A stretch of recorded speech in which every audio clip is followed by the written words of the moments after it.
السلام علیکم ورحمۃ اللہ وبرکاتہ۔ طب نبوی کے ایک نئے پروگرام کے ساتھ آج ہمارا ٹاپک ہے سرکہ، ونیگر۔ عربی میں اس کو خل بولتے ہیں اور انگلش میں سے ونیگر کہا جاتا ہے۔ رسول اللہ صلی اللہ علیہ وآلہ وسلم جو سرکہ استعمال کرتے تھے وہ انگوری سرکہ تھا، یعنی گریپ ونیگر۔ حضرت جابر بن عبداللہ رضی اللہ تعالی عنہ سے روایت ہے کہ آپ صلی اللہ علیہ وآلہ وسلم ایک دفعہ گھر تشریف لائے اور آپ نے پوچھا کہ سالن تیار ہے؟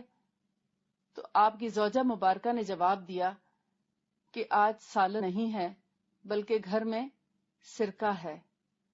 جب آپ نے پوچھا کہ کوئی اور چیز ہے تو انہوں نے جواب فرمایا کہ سرکہ ہے، سرکے کے سوا کچھ نہیں۔ تو آپ نے فرمایا ہاں سرکہ لے آؤ، سرکہ بہت اچھا سالن ہے، سرکہ بہت اچھا سالن ہے۔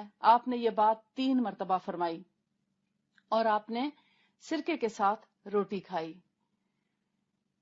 نبی صلی اللہ علیہ وآلہ وسلم کبھی کھجور کے ساتھ، کبھی سرکے کے ساتھ اور کبھی کسی اور پھل کے ساتھ، مکھن کے ساتھ، دودھ کے ساتھ روٹی کھایا کرتے تھے۔ کیا آپ نے کبھی سرکے کے ساتھ روٹی کھائی؟ کیا ہم لوگ کھجور کے ساتھ روٹی کھاتے ہیں؟ یہ تو رسول اللہ صلی اللہ علیہ وآلہ وسلم کی سنت ہے۔